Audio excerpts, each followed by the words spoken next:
よりも海外の方が出てる数がやっぱ多いんで、その点やっぱり海外は優れてるかなっていうふうに思います。Apex すごく苦手で、それで自尊心のない方に何かアドバイスありますか？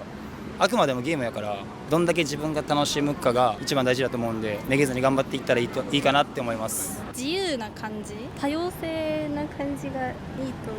何でも認め合ってる感じがね、いいよね。あれ多様性な感じがいいと思います。何らかの例ありますか？体型のこととかすっげえ太かったらダメみたいな感じがあるから、そういうの海外が羨ましいなって思います。確かにアメリカ人だったらぽっちゃりした人めちゃくちゃ多くて、100キロ200キロを超えてる方も珍しくないんですね。そうですね。太ってみたいなと思うことありますか？そう、1回ぐらいなら太ってみたいなって思うことはあるけど、どう思われるかはちょっと心配。そうみんな細いんで、自分もそうじゃないといけないみたいな風に思う、ね、それが日本って感じでね。マクドナルドに何かメッセージありますか？マクドナルドのメッセージある？そう、マックの社長ですね。マクドナルドさん。はい、このチャンネル見てます、ね。美味しいです。ありがとうございます。これからも頑張ってください。ピザに変身したら何にトッピングされたいですか？ピザですか？チーズですか？やっぱりフレンドリー、フレンドリー。なんか言いたいことを言っても認めてくれる人間関係とかいいなと思う。それに対して日本はどんな感じですか？日本はやっぱ周りと合わせて、あんまり言いたいことを言えへんとかある。日本人としてその合わせなあかんという、雰囲気に対してどう思いますか？しょうがないなって、合わせる。小さい頃からそういうふうに教えてもらってるし、みんながうまくいくならそうせなあかんかなって思う。で、外国人はそんな感じじゃないイメージですね。なんか自由って感じ。そう自由。言いたいことを言うみたいな。はい。みんな誰とでも仲良くしてるじゃないですか。普通にハグしたりとかするじゃないですか、挨拶で。そういうの外国の方いいなって思いますね。海外はすごいコミュニケーション能力が高いと思います。何事に対しても、面と向かってすごいメリットとかいっぱいありますし、一人一人がすごい、一生懸命になって努力して向き合っていく、人と人とのつながりがすごいしっかりしてるなと思います。チップ文化やっぱチップもらいたいですか？それともあげる側になりたいですか？両方です。チップ文化の好きなところ教えてもらえますか？推しができる。で、日本ではチップしようとしたらどうなりますか？受け取ってくれない。日本に比べてやっぱ外国はちょっと自由っていうイメージがあるので、個人個人が思い思いの行動ができるところっていうのは見習った方がいいかなって思います。政治がやっぱりもっと良くなったらいいので、やっぱり日本人賃金が上がらないので、もうそれをなんとかしたいですね。やっぱり海外の賃金、給料とか見たら日本よりいいなという感じあります？思いますね。だから政治家とかが賃金が高いんですよ。なのにちゃんと政治をしないが問題ですね。やっぱアメリカは大統領の中リーダーはぐいぐい引っ張っていく、良くも悪くも。だけど日本人のリーダーはもう自分たちの政党しか考えてないから困ります。会った時にハグとかするコミュニケーション能力、距離の近さとかは欲しいですね。一緒です。なるほど。なんか日々の中でハグされたいなみたいなのは。いやなんかそう距離が近いのがフレンドリーな感じが外国はあって、日本の人って結構消極的な人とかも多いのでそういうみんながこう全開でオーラ全開みたいな感じでいける国がすごくいいなと思います。外国の良さです。この世で一番ハグしてんだなという国ありますか？ハグ？アメリカ。ハグしまくってるイメージあります。ハグしまくってるこれ大丈夫かな？お蔵入りにならないかな？ハグしまくるアメリカ人男性の彼氏ありですかなしですか？ありです。そういうこと私以外ってこと？彼女以外なしで。それはやっぱりアメリカ人なんで多分しちゃうんですよ。そこはちょっと嫉妬しちゃうかもしれないですね。もしピザに変身したら何にトッピングされたいですか？ピザやったらチーズで。なんかトロトロ感があって安心だなとかチーズが好きなんでやっぱり欲しいですね。チーズピザになってガツガツ食べられたいですか？それともゆっくりがいいですか？いやどっちでもいい。ゆっくりもっと体を表現して誰とでも仲良くできるような。やっぱり日本人はちょっと控えめなところがあるからね。一番なんか表現が豊富な国とか。行ったことがある国からしたらアメリカかな。ボディーランゲージがやっぱり大きいから。どこ行ったんですか？ロサンゼルスとハワイとかな。それでその体の表現以外にすごいなとか日本と違うなと思ったことありましたか？やっぱり僕は日本語しか喋られへんよって言うてるけど、僕に合わすことなくもう英語ばっかりで喋っていくからね。日本人はやっぱり日本に来た外国人の人やったら英語で対応しようかなっていうふうなことを考えるけど、アメリカ行ったら日本語で対応してあげようっていう感覚はもう全くなかったもんね。もう堂々とアメリカ英語だけで喋ってきたから、もうこれはもう英語の勉強せなあかんなと思って。戦うとするならチンパンジーがいいですか、ワニがいいですか？戦うとしたらチンパンジーかワニ。チンパンジーですよね、絶対に。違う？勝てそうですか？勝てないけどワニはなんやろ、ワニの方が怖い。ワニ。嘘やん。チンパンジーは同じように来るから無理かな。ワニやったら足ですごいね。口を押さえたら勝てるから。もう作戦考えてらっしゃるんですね。すごい。いや、どっちも嫌です。勝てそうなのはありますか？そうですね。チンパンジーですね。チンパンジーですかね。ワニ噛まれてしまったら話してくれないでしょう。多分チンパンジーの方が勝てそうな気がする。弱点は何ですか、チンパンジーの？弱点は知らんけど、ワニってなんかいきなり殺されそう、即死しそうや、戦ったら。ワニかな。チンパンジー。意見が分かれてますね。なんでですか、チンパンジー？いや、ワニは絶対勝てない。チンパンジーならどうにかしたらいけそう。どんな技使いますか？回し蹴りとか。強そう。でもワニは口をこうやったらもう勝てるじゃん。無理やろ、こうやったらその前に噛まれるから。そうか。ワニ。口を塞げば勝てると思います。鬼滅になりたいです。鬼滅？はい。鬼滅の刃？鬼滅の刃。誰？炭治郎になりたいです。炭治郎になってどの技をワニに使いたいですか？技何なんかある？水の呼吸。水の呼吸。 Attention, Japanese learners. Do you want a supercharge?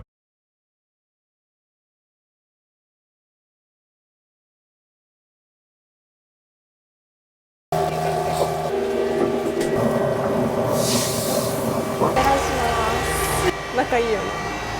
普通だと思います。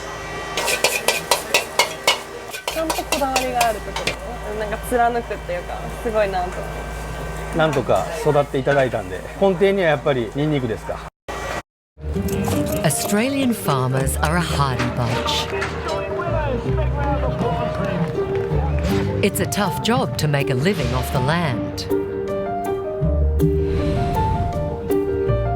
But there's a revolution in the air. And it's all about robots working on farms. In Australia, the farmers are finding it hard. So we could sit down and say, let's not build this type of technology, and that's it, done. Or we could say they need certain tools, they want certain help, so how do we build the technology that helps them? He's created robots to help grow healthier and more sustainable food. And now he's taking them to meet the farmers. It's moving! Some of my drivers can't do that. 3 of them are put through their paces on 3 very different farms. Ready, CPU. They did come back. How will they perform? And what will the farmers make of it? They're actually all watching it. Touch a flame weeder to it. Now we're really talking.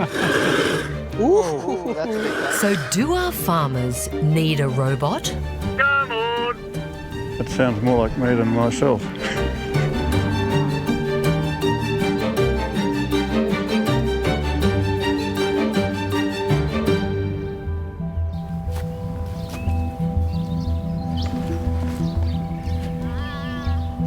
"81-year-old Rod Cater is a country boy at heart.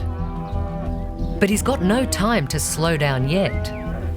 Running 3,000 cattle across 2 properties is a demanding job. The Cater family has made a name for its beef. and it can take days to muster a herd in the steep hinterland.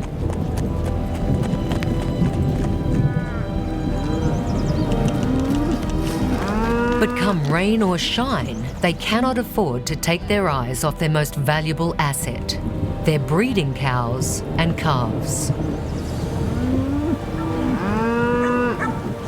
The most time-consuming thing is actually assessing the pastures and moving the cattle in a timely fashion rather than just waiting until they've eaten too much grass. The game's sort of lost. Right back. Push him in. One of us is in the paddocks usually every day or second day. They're remarkably quiet. They're actually beautifully. Finding enough time or help remains a challenge. And he and wife Penny are already lucky to have daughter Annabelle in the business. Too often their neighbours' kids have left for the big smoke. They haven't grown like... So it would be better to put some kilos on these little ones. But help is on its way, and Rod is quietly excited to introduce his prized cows to a new... ¿Se han dado cuenta de que todo el mundo parece amar a Guillermo del Toro? Lo peculiar es que en su ser existe un contraste extraño entre la bondad y un reparto de películas lleno de sufrimiento, fascismo, guerras y sobre todo monstruos grotescos que hasta la fecha a muchos nos intimidan cada que la vemos. Investigué un poco al respecto y lo que encontré sobre su fascinación por estas criaturas me dejó bastante sorprendido, ya que es un tétrico gusto que comenzó desde muy pequeño. Recuerda que la primera película que vio fue Cumbres Borrascosas, dirigida por William Wyler, a la que su madre lo llevó cuando era niño.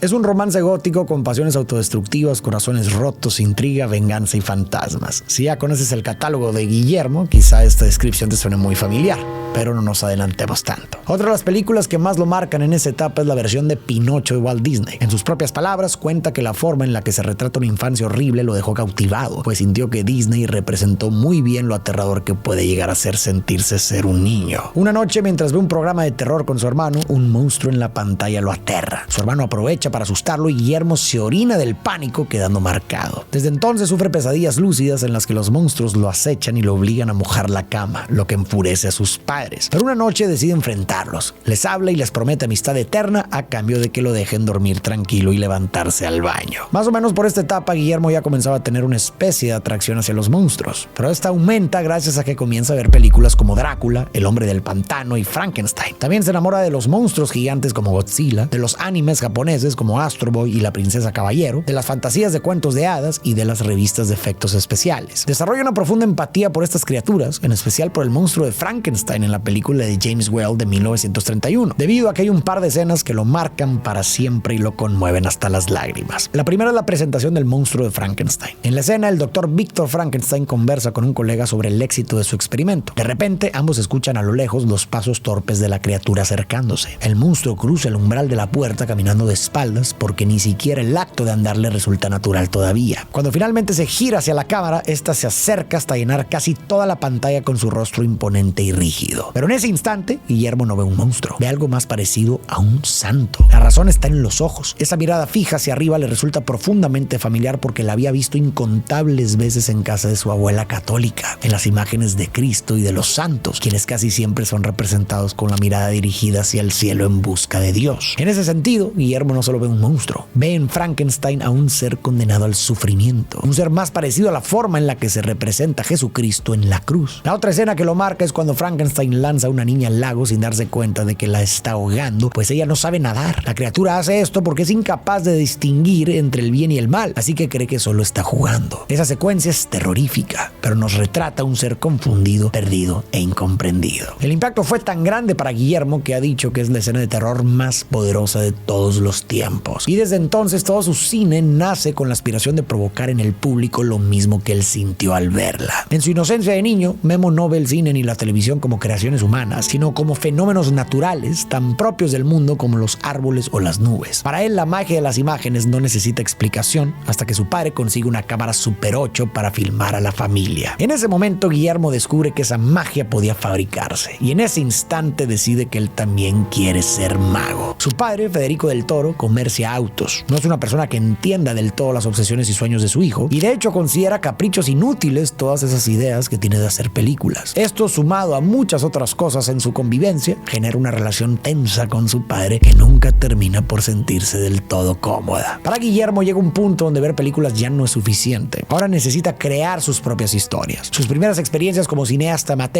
son pequeños cortos en donde sus protagonistas son juguetes del planeta de los simios y algunos otros monstruos. Su reparto también está conformado por muñecos de plastilina rellenos de sangre falsa, verduras como papas, actores sin paga como su mamá, o todos juntos en situaciones sumamente violentas y retorcidas, sobre todo para la mente de un niño. Como dice él mismo, eran rodajes con mucha catsup y poca producción. Con el paso de los años, este amor por el séptimo arte no para ni desacelera, por lo que decide hacer su preparatoria y universidad en un instituto especializado en cine llamado Centro de Estudios Cinematográficos de Guadalajara. Con lo aprendido, Guillermo hace cortos más complejos y también más oscuros. Por ejemplo, en Matilde de 1984, su madre interpreta a una mujer con una obsesión psicosexual con una grieta en la pared de la cual surge un feto ciego gigante que la estrangula. Poco después filma Geometría, donde un niño invoca a un demonio para aprobar un examen, pero este termina matándolo a él y a su madre, papel que de nuevo interpreta a su madre. Cerca de los 20 años consigue su primer trabajo pagado en el cine, en la película Corazón de la Noche de su maestro de guión. Su labor es humilde, cavar tumbas y maquillar extras, pero le permite estar dentro de ese mundo que tanto le apasiona. Aún así, su meta no es solo participar en un set, quiere dirigirlo.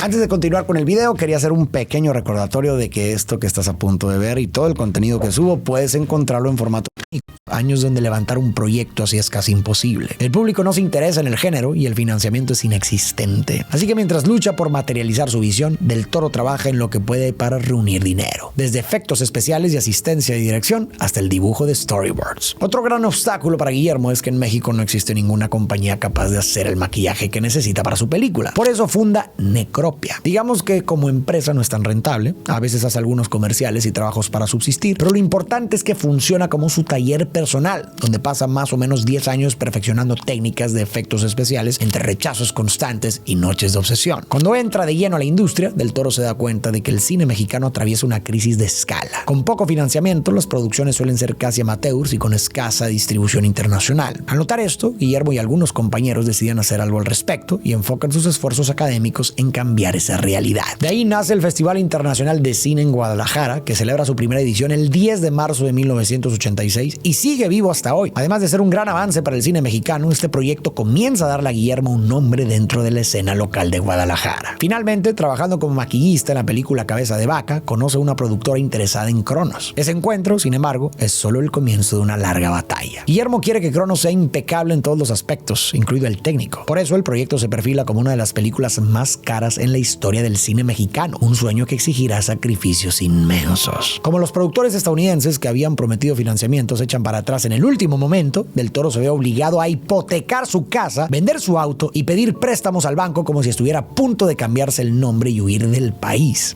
Y como dato curioso, en ese momento los intereses en el banco estaban en un 110% anual, por lo que cuando el rodaje termina, Guillermo tiene una película y una deuda de $250,000 con apenas 28 años. Pero el riesgo vale la pena. Cronos se estrena en 1992 y aunque en México pasa casi desapercibida, en Francia recibe el reconocimiento del Festival de Cannes, uno de los certámenes de cine más prestigiosos del mundo. Con ello se convierte en la primera producción mexicana en obtener este premio, marcando un momento histórico para el cine nacional. Guillermo del Toro se muda a Hollywood, donde sus primeros años son difíciles. Propone varios proyectos que no llegan a concretarse, aunque los estudios le pagan por su trabajo. Hasta que después de varios intentos fallidos y 3 años, Guillermo logra su primera película en Hollywood con Mimic de 1997.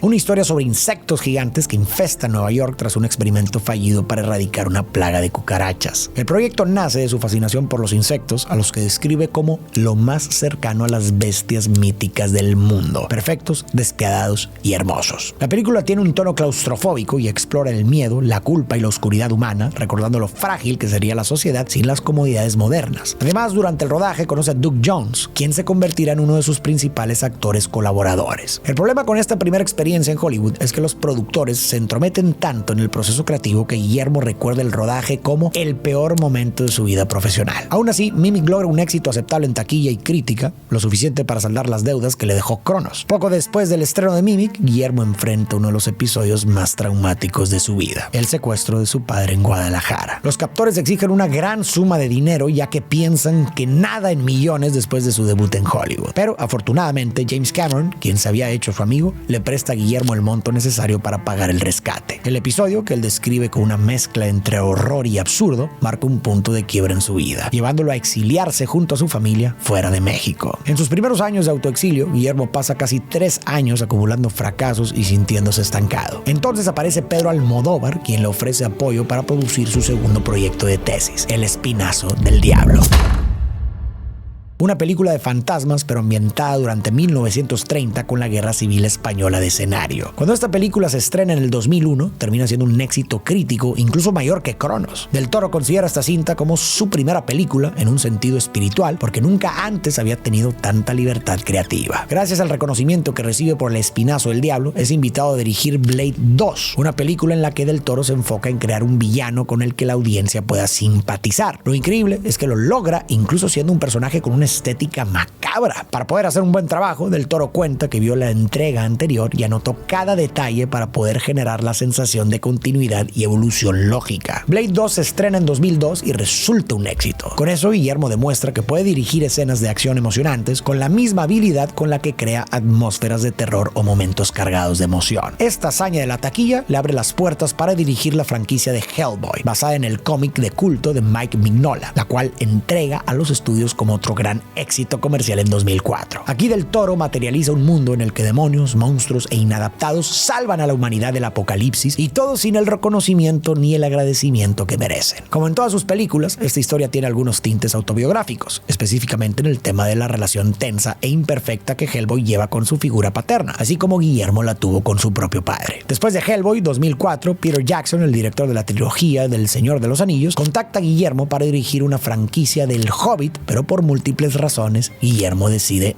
no involucrarse. Esa decisión le permite tener tiempo para poner en marcha la producción de una historia que llevaba años ideando. Una que combina elementos de cuentos de hadas como los de los hermanos Grimm, un contexto de sufrimiento como la España de 1944 y una pesadilla que atormentaba a Guillermo desde niño. Una criatura grande con cuernos y que parece que el bosque se ha fundido con ella. Es una historia que el mundo terminará conociendo como El Laberinto del Fauno.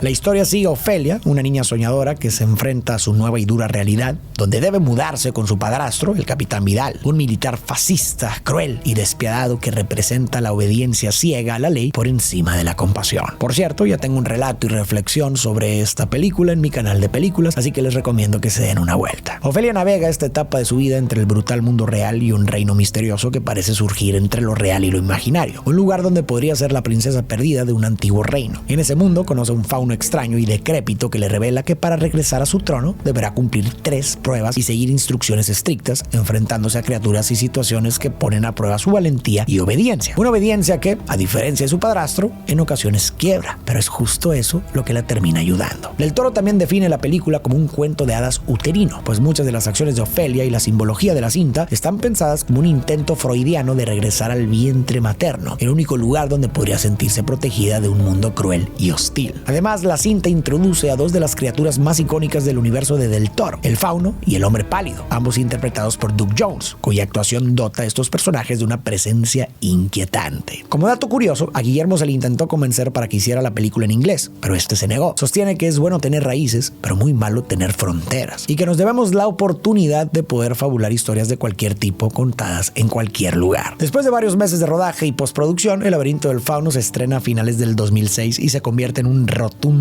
éxito. Consigue el récord de la película en español más taquillera de la historia en ese momento y recibe 6 nominaciones a los Óscares, de los cuales gana 3. Esta historia también tiene algunos tintes biográficos para Guillermo, pues la hace en un momento de su vida en el que se cuestiona si el mundo es un lugar terrible y lleno de maldad o un lugar hermoso dominado por la bondad. Y a la conclusión que llega después de meditarlo por mucho tiempo es que puede ser ambos al mismo tiempo. Después de este gran éxito, Guillermo dirige Hellboy 2 y en el 2009 se toma un descanso como director para publicar una novela sobre sobre una pandemia mundial de vampirismo llamada Nocturna, que coescribe con Chuck Hogan, una trilogía de novelas que se termina de publicar en 2011 con el tercer libro. Por esos años, Del Toro anuncia que ha comenzado a trabajar en una idea que llevaba mucho tiempo queriendo realizar, su propia versión de Pinocho, una adaptación más oscura que la tradicional, aunque en ese momento todavía era solo un proyecto lejano al que le faltarían años para ver la luz. Su siguiente gran proyecto resulta ser Titanes del Pacífico.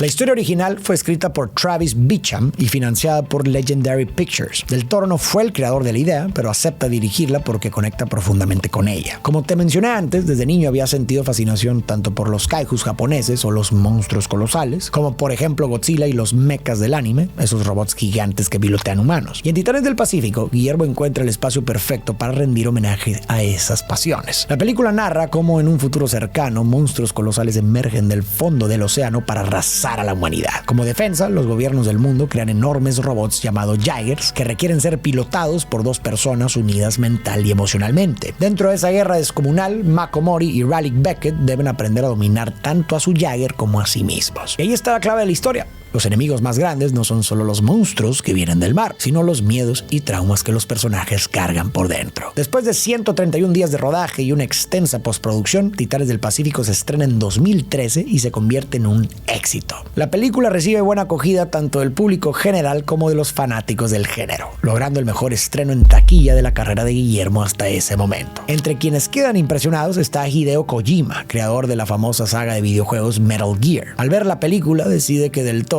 es la persona ideal para dirigir la próxima entrega de otra franquicia legendaria que le acaban de encargar, Silent Hill. Así nace el proyecto Silent Hills, presentado en 2014 con un tráiler jugable llamado PT, que se vuelve un fenómeno entre los fans. Sin embargo, pese al entusiasmo del público y la crítica, Konami cancela el juego. Aún así, la colaboración fortalece la amistad entre Del Toro y Kojima, dejando abierta la puerta a futuros proyectos juntos. Más o menos por estos años es cuando Guillermo del Toro comienza a volverse una figura más mediática. Antes ya era reconocido en el mundo del cine como el gran director que es, pero por estos años empieza a dar más entrevistas y ahí el mundo se da cuenta de que, además de ser bueno en su trabajo, es una persona extremadamente carismática. En cada entrevista a la que va a hacer reír al entrevistador, y si hay público, también los hace reír a todos. Algunos medios le piden entrevistas como las que le harían más a un actor que está delante de la cámara. Por ejemplo, un tour por una de sus casas donde tienen muchísimo material creativo, desde esculturas de personajes o monstruos de tamaño real hasta diferentes objetos que ha usado a lo largo de sus rodajes. Para esto aún faltan algunos años, pero quería mencionarlo aquí. Más adelante también emprenderá una especie de conferencias gratuitas para jóvenes estudiantes de cine mexicano, donde se pone a platicar con ellos, resolver sus dudas y dar consejos a todos los que quieran adentrarse en este mundo. Y muchas veces no son solo consejos de cine, sino también lecciones de vida. Esto, sumado a su humor, hace que el mundo empiece a ver a Guillermo con aprecio y cariño. Mientras tanto, en 2014, su novela Nocturna del 2009 es tomada para una adaptación a la televisión llamada La Plaga, de la cual Guillermo solo dirige el piloto, pero la serie logra lanzar 4 temporadas con un nivel de éxito bastante razonable. Ahora Guillermo desea palomear un proyecto que ha querido hacer desde que vio su primera película. ¿Recuerdan que les mencioné Cumbres Borrascosas de 1939 al principio del video? Bueno, Guillermo quiere realizar su propia versión que llevará por nombre La Cumbre Escarlata. Su idea es más como un cuento de hadas neogótico en donde el castillo espléndido se está pudriendo por dentro. La construcción se cae a pedazos como la aristocracia, las paredes sudan arcilla color sangre, los fantasmas son literalmente espíritus de gente muerta y se ven aterradores aunque sus intenciones no sean malas. Desafortunadamente, esta es una de las películas con peor desempeño en taquillas en toda la carrera de Guillermo. Sin embargo, él disfruta la creación de esta película plenamente y dice que, si a ti también te gustó, ya te consideras su amigo aunque no te conozca. En 2016, Guillermo lanza Troll Hunters, Relatos de Arcadia, una serie infantil que viene desarrollando desde 2009. Dirige personalmente los 2 primeros episodios y la producción resulta ser un éxito enorme entre niños y niñas de distintas edades, pero más o menos durante esta etapa enfrenta un serio problema de salud. Esto, sumado a situaciones personales difíciles, lo llevan a replantearse qué tipo de historias quiere contar como director. De esa reflexión nace la decisión de hacer una película que sentía necesaria en los tiempos tan divididos de 2016. Una historia que el mundo conocerá como La Forma del Agua.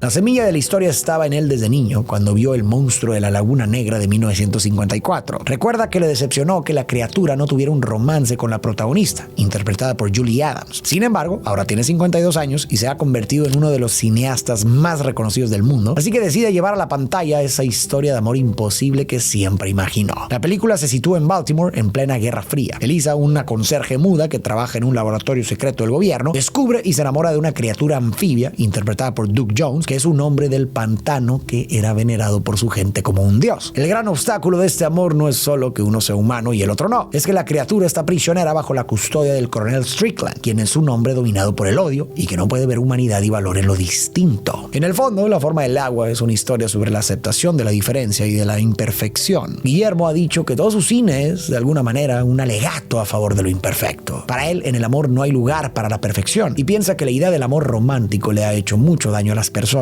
pues poner al otro en un pedestal es solo otra forma de enjaularlo. En entrevistas cuenta que para él esta película va en contra de la idea romántica del arquetipo de historias como La Bella y la Bestia, donde la bestia necesita transformarse en un ser hermoso para ser aceptado. A Guillermo no le gusta esta idea porque cree que el amor no debería de demandar cambiar al otro, sino aceptarlo. Del mismo modo, insiste en que en la sociedad no debe de haber lugar para el odio ni la división y que el amor puede surgir entre cualquier ser sin importar su condición u origen. De hecho, el elemento del agua para hablar del amor es una idea excelente para los fines que Guillermo quería lograr, porque el agua no tiene forma y se adapta al molde en que la pongas. Puedes enamorarte de alguien diferente a ti. Es algo que simplemente sucede. Y por último, como él mismo ha dicho, el agua es el elemento más poderoso del planeta. Lo atraviesa todo y todo lo transforma. La película también le permite explorar el cine mudo, que es otra de sus pasiones. Y a ver, obviamente durante la película hay diálogos, pero ni Elisa ni la criatura pronuncian una sola palabra, lo que convierte a la historia en un homenaje a la narrativa visual más pura. Y por todo esto, Guillermo describe este proyecto como el momento en el que creativamente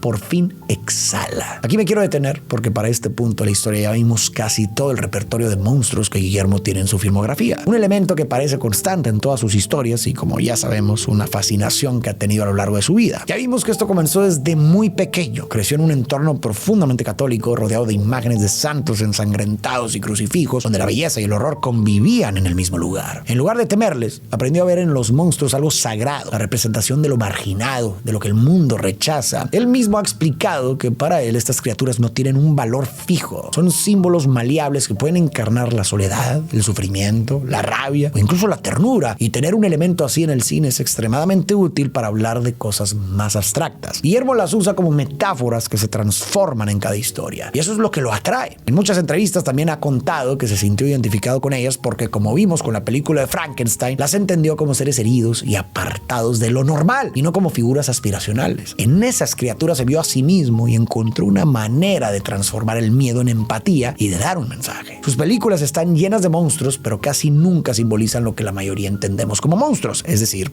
el mal. En El espinazo del diablo, El laberinto del fauno o La forma del agua, esas figuras acompañan a los protagonistas y sirven de contraste en sus historias para demostrarle al espectador que muchas veces el verdadero mal no está en lo sobrenatural, está en la crueldad humana, en actitudes humanas como la codicia, el fascismo y el odio hacia lo diferente. Me parece que donde más clara queda esta idea es en La forma del agua, pues el verdadero monstruo, y con diferencia, es Richard, un hombre cruel, racista, misógino y moralmente podrido. Y el anfibio es todo lo contrario, es sensible, curioso y capaz de amar. De hecho, en sagas como Blade 2 o Hellboy son incluso los monstruos quienes terminan salvando al mundo. El rodaje es duro y peligroso, tanto que Guillermo lo incluye en su lista personal de los 3 peores rodajes. Pero todo el esfuerzo vale la pena. En 2017 la película se estrena en salas y resulta ser un éxito, tanto para los espectadores casuales como para la academia. Con esta cinta, Guillermo se gana su primer Oscar a Mejor Director y a Mejor Película, además de otros 2 por Mejor Diseño de Producción y Mejor Banda Sonora. También recibe el Globo de Oro a Mejor Director. Y posterior a esta premiación, en una rueda de prensa le preguntan cómo es posible que exista en él una fascinación por lo monstruoso y lo horroroso, y al mismo tiempo sea una persona tan bondadosa y llena de júbilo. Guillermo responde con un momento icónico, simple y contundente: porque soy mexicano. Después continúa explicando explicando que nadie ama más la vida que nosotros porque estamos conscientes de la muerte. Apreciamos la vida porque convivimos con la muerte. Todos en el planeta vamos en un tren cuyo destino final es la muerte. Así que mientras vivamos, vamos a disfrutar, vamos a amar y vamos a ser libres. Cuando eliminas una de las dos partes de la ecuación, no puedes apreciar la otra. Como mencioné antes, Guillermo creció rodeado de figuras religiosas sufriendo. En algunas entrevistas ha dicho que toda esa simbología de crucifijos sangrantes y santos torturados le parecían aterradores, pero hermosos al mismo tiempo, lo que le permitió entender que dentro del horror también podía haber belleza. Y cuando se puso a hacer cine, extrapoló un poco de estas ideas. En una entrevista con The New Yorker, hablando del laberinto del fauno, dijo que el horror y la violencia no eran el centro de sus películas, sino el contexto donde la inocencia florecía. Y eso es importante, porque su arte no es exactamente cine de terror. Le gusta la atmósfera oscura, sí, pero no tanto las mecánicas clásicas del género. Su interés está en los matices, en cómo la muerte, el dolor y la oscuridad conviven con la luz, la compasión y la belleza. Pero sobre todo, me parece que la magia de su forma de hacer cine está precisamente en ese contraste que mencionó en el discurso. Sí, en sus películas muchas veces podemos ver muerte, dolor y sufrimiento, pero siempre como una manera de iluminar lo que hay del otro lado: la ternura, la compasión, la inocencia y la esperanza, ya que nadie ama más la vida que quien camina lado a lado con la muerte. Durante una entrevista con Jimmy Fallon citó un poema de Jaime Sabines que engloba muy bien toda la idea del objetivo de meter sufrimiento en sus obras. El poema inicia con Jaime Sabines narrando que su padre está agónico por una enfermedad. Habla del dolor físico, de la impotencia de los médicos y del amor profundo que le tiene incluso ante la muerte. Cuenta que ve de cerca cómo la vida de su padre se apaga. Y a lo largo del poema, el hijo reflexiona sobre la pérdida y el absurdo de la muerte. Mira el vacío que deja su padre y se pregunta por el destino de todos los seres: hombres, animales, niños, amigos. Pero en esa reflexión entiende que la muerte, aparte de ser un final, es una presencia constante que acompaña la vida, que nos recuerda su fragilidad y que nos hace apreciar más el tiempo que tenemos en este mundo. Entonces, en el poema, Sabines llega a la conclusión de que la muerte no es enemiga, sino maestra, que nos enseña a valorar lo que tenemos precisamente porque lo perderemos. Y así, el poema cierra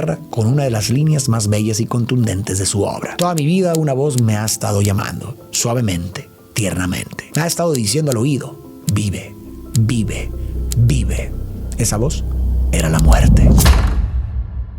Las cosas parecen ir bien para Guillermo y todo indica que por fin podrá avanzar con Pinocho. Sin embargo, el proyecto prácticamente se cancela por falta de recursos. No encuentra el respaldo económico necesario para hacerlo como él lo imagina. Una animación stop motion de 2 horas en donde sus actores son marionetas tan costosas como un automóvil y la historia está ambientada en la Italia de 1930, en pleno auge del fascismo de Mussolini. En el cine, lidiar con problemas de financiamiento no es raro, pero en la animación, y especialmente en el stop motion, es casi una regla. El stop motion exige una paciencia infinita. Consiste en mover figuras cuadro por cuadro y fotografiar cada cambio de posición para que al proyectarse aparezca la ilusión de movimiento. Mientras más cuadros se hagan, más detallados son los gestos, pero también más agotador el trabajo. En teoría parece sencillo, pero en la práctica es una labor titánica. Una escena de apenas 30 segundos puede tomar semanas enteras de trabajo. Y si se trata de una producción tan monumental como Pinocho, el esfuerzo se convierte en un verdadero sacrificio de tiempo y energía. Afortunadamente, poco después Netflix decide retomar la producción de la película y darle todo el presupuesto que pide para que Guillermo pueda terminar su versión de Pinocho, cueste lo que cueste y tarde lo que tarde. En 2018, Guillermo dirige 2 episodios de la tercera y última temporada de Trollhunters, Relatos de Arcadia, y también 2 episodios de la primera temporada del spin-off de ciencia ficción Los Tres de Abajo, Relatos de Arcadia. Más adelante, en 2021, produce la primera película de la franquicia, Trollhunters, El Despertar de los Titanes. Ese mismo año aparece en el video Death Standing de Hideo Kojima, prestando su rostro al personaje llamado Deadman. Pero lo más importante de 2021 es el estreno de una película totalmente suya, El Callejón de las Almas Perdidas. La historia sigue a un psíquico estafador con un pasado turbio que se cruza con una psiquiatra cuyos planes resultan todavía más siniestros de lo que él podría imaginar. Del Toro ha comparado al protagonista con el antagonista del Espinazo del Diablo. Ambos alcanzan su cima personal abusando de quienes los rodean y aún así, cuando llega la desgracia, sus finales cargados de soledad, miedo y dolor despiertan cierta compasión en el espectador. El rodaje es complejo por las restricciones del COVID-19, pero el esfuerzo vale la pena. Guillermo queda satisfecho con el resultado, pues la película es nominada al Oscar a Mejor Película y aunque no gana, recibe el reconocimiento de la crítica y del público. El siguiente año, Guillermo vuelve a su rol de productor y esta vez asume uno nuevo como presentador de un show televisivo de antologías llamado El Gabinete de las Curiosidades de Guillermo del Toro de 2022, al estilo de La Dimensión Desconocida de 1959 o Cuentos de la Cripta de 1989. Mientras todo esto sucedía, la producción de Pinocho no se detiene. Y llegada la segunda mitad del 2022 y casi 15 años después del inicio de la producción, Pinocho de Guillermo del Toro está casi lista para estrenarse. El hecho de que la película sea stop motion no es un capricho. Guillermo está perfectamente consciente de las dificultades que esto plantea, pero su Pinocho tiene que ser así porque él piensa que si el resto de personajes también son muñecos, Pinocho puede sentirse más natural en su mundo. Técnicamente hablando, la creación de esta película es una hazaña. Para comenzar, cada una de las marionetas cuesta lo mismo que un automóvil y se tardan más de un año en diseñar cada una de ellas. Por sí solo, Pinocho es una maravilla tanto en diseño de personaje como en animación. Su proceso fue peculiar porque al tratarse de un niño hecho de madera, sus movimientos corporales y faciales tienen que estar limitados. No pueden ser tan expresivos como los de un ser humano, pero tampoco deben verse rígidos o artificiales. Esto se nota especialmente en su rostro. Su cara de madera no tiene mejillas que se inflen ni un ceño que pueda fruncirse, y las vetas de la madera no se deforman al hablar. En cambio, la boca se abre partiendo el material en dos secciones y vuelve a cerrarse recuperando su forma original, como si la madera se tallara y sanara en tiempo real. En el caso de Pinocho, que es una impresión 3D, todos y cada uno de sus rostros con diferentes expresiones y movimientos de la boca son cabezas intercambiables, pero los muñecos humanos son mecánicos. Esto significa que debajo de la piel de silicón hay exoesqueletos con mecanismos igual de complejos que un reloj suizo. Los rostros están llenos de engranajes y mecanismos que permiten cualquier movimiento del rostro sin tener que desarmar ni desvestir a los muñecos después de cada foto. Otro reto de la producción es retratar personajes con tamaños muy distintos, desde el diminuto grillo hasta el monstruo marino que devora al protagonista. En el caso del grillo, resultaba imposible fabricar una marioneta del tamaño de una uva que además tenga expresiones faciales. Y con el monstruo, construir un pez mecánico del tamaño de un perro para que mantuviera la proporción habría sido demasiado costoso. La solución fue bastante ingeniosa. Se hace una cabeza gigante de Pinocho para trabajar al grillo en una escala manejable y también un Pinocho en miniatura que al colocarse en ciertas escenas hace ver al monstruo como una criatura colosal. La trama de la versión de Guillermo sigue más o menos la de todas las demás adaptaciones: el rechazo de Pinocho por la sociedad, el intento de otros de explotar su magia y el escape del estómago de un pez monstruoso. La diferencia es que al final Pinocho no se convierte en un niño de carne y hueso, pues no lo necesita. Su alma es igual de humana que la de todos nosotros. Uno de los mensajes que el Toro busca dar con esta cinta es sobre la paternidad. Piensa que la idea de que los hijos están ahí para aprender de los padres es relativamente errónea, pues cree que es al contrario, que los hijos están ahí para enseñarle a los padres. Y una vez más, un mensaje bastante claro sobre la importancia de la rebeldía meditada en contra de la obediencia radicalizada. En noviembre de 2022, Pinocho de Guillermo del Toro llega a las salas de cine y resulta ser un fenómeno. Esta versión de Pinocho recaptura el interés por la fábula clásica y le gana un Oscar por mejor película animada a Del Toro. Aunque en su discurso de aceptación toma la oportunidad de expresar su disgusto al respecto de que la animación sea una categoría separada de las películas con actores de carne y hueso, pues la animación tiene la misma cantidad de pasión y arte que cualquier otro tipo de producción. Tristemente, la madre de Guillermo fallece antes de poder ver la premiere.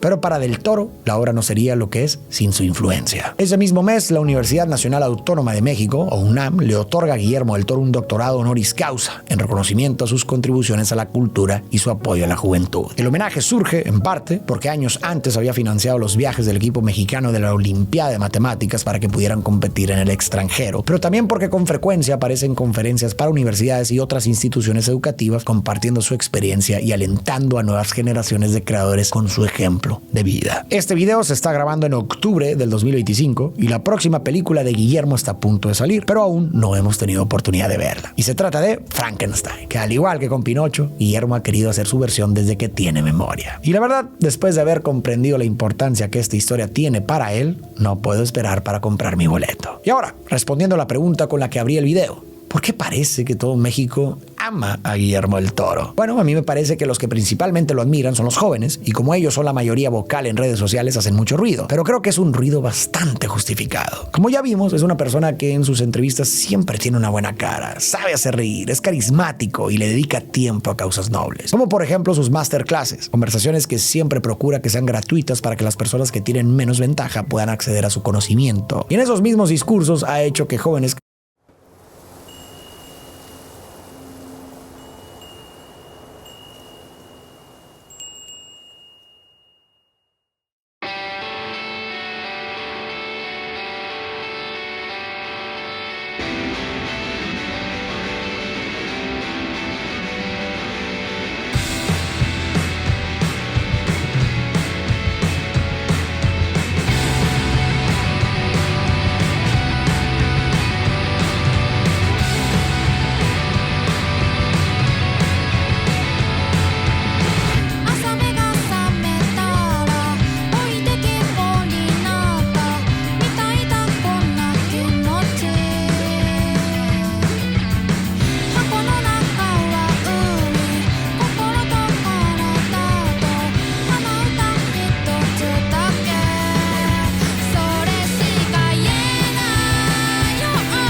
What is good, everyone? Welcome to the channel. My name is Paul. I make videos about Japanese society, life, and culture from the viewpoint of a long-term foreign resident.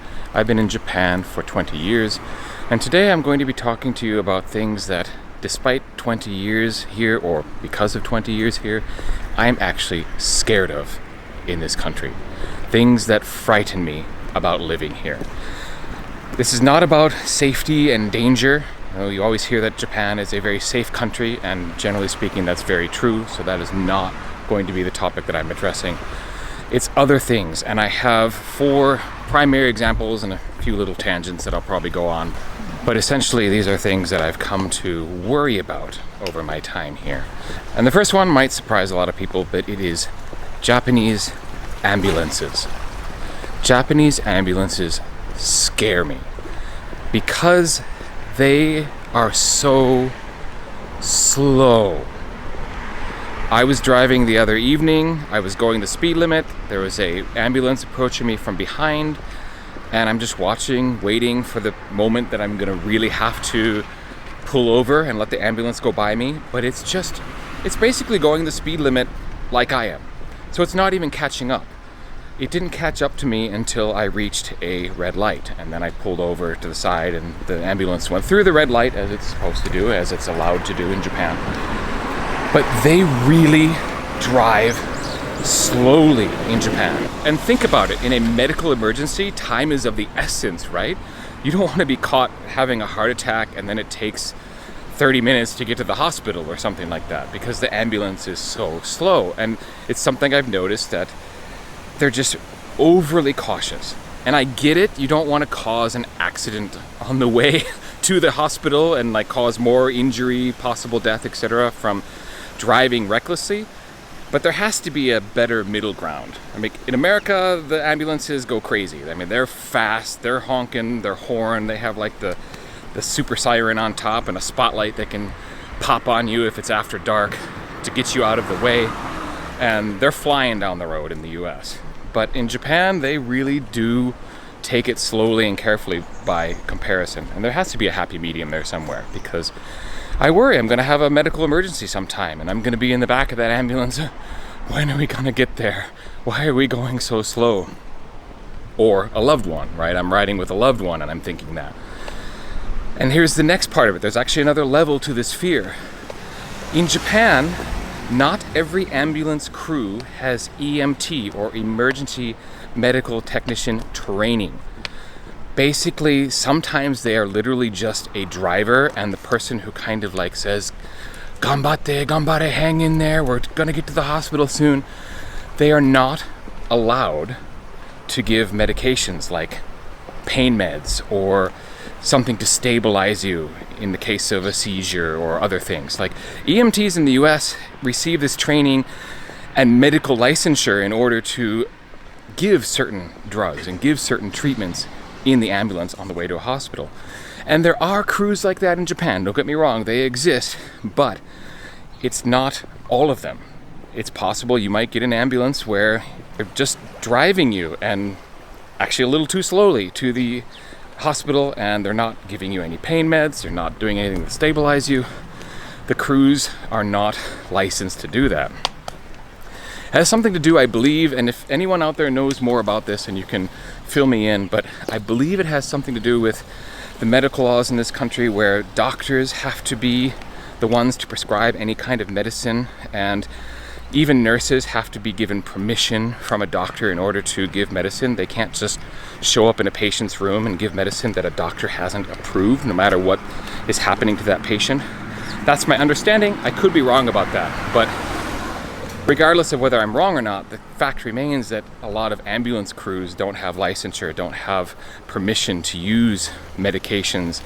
And so they're just your ride to the hospital. And so I fear that someday I'm going to be having a major medical emergency. It's going to be really slow to get to the hospital. They're not going to be able to help me in the meantime. And that's something that definitely bothers me. The second thing that scares me about life in Japan after all this time doesn't have to do with me and discrimination, but rather has to do with my child and discrimination. A lot of times if foreigners bring up discrimination in Japan, you get a lot of the comments like, well, you can go back to your country if you don't like it, or it's Japan, it's their rules, etc. you're a guest in their country. Okay, even if we accept all of that for my case, it is not the case for my kid.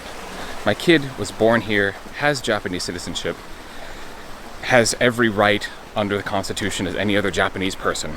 And if they were discriminated against because of their non-Japanese side, I think that's something to genuinely be afraid of or worry about. Now, how would that actually manifest? I'm not really sure. The most obvious example is there have been news stories in the past 10 years or so about private high schools who are requiring half or foreign children to dye their hair black because the school had a don't dye your hair rule, which sounds like they're breaking their own rule, which in fact they are, but the real rule is everyone has to have black hair. Everyone has to be uniform. No one's allowed to become a blonde or become a brunette or something. And my kid has lighter than black hair. They don't have black hair. And so if they went to a school like that and they enforced that sort of policy, I mean, it got a lot of press, so maybe schools like that have backed down or changed their policies perhaps. Hopefully that's the case. But, you know, that's just one example. Disneyland in Japan, famously, if you want to be a cast member at Disney and you're not a foreigner, you have to dye your hair black. You can't go in there with black or blonde hair or, you know, dyed pink and blue and whatever else.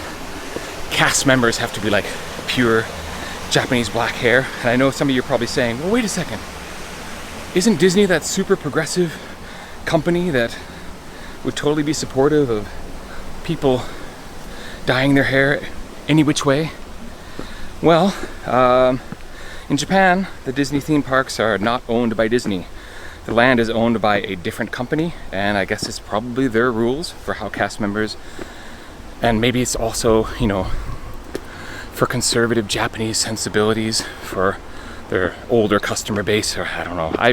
Don't ask me why, but I just know that cast members have to dye their hair or revert their hair to the original black if they want to work there. So maybe because my kid is half, they wouldn't have to do that. I don't know what the policy is, but it seems like a bit of a discriminatory policy. Thankfully, the kid lucked out in that they really are kind of a chameleon, in that if they're with their mom, they are just assumed to be Japanese. They look Japanese enough. If they're with me, people are surprised when they speak Japanese, because apparently with me, they look like a foreigner. So, depends on which parent they're with. So, like I said, chameleon. Whew. That was quite a steep staircase, a little out of breath. This is a local shrine in Tsuru City in Yamanashi that I have never visited before. This is off the beaten track of where I normally am, but it's very nice here. Very atmospheric, beautiful. And this is one thing that doesn't scare me about Japan. The spiritual element in this country fascinates me, and I love it very, very much.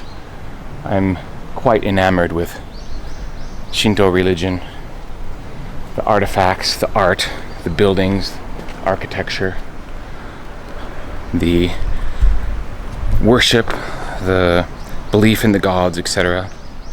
I really do love this part of Japanese culture. Anyway, I'm off track.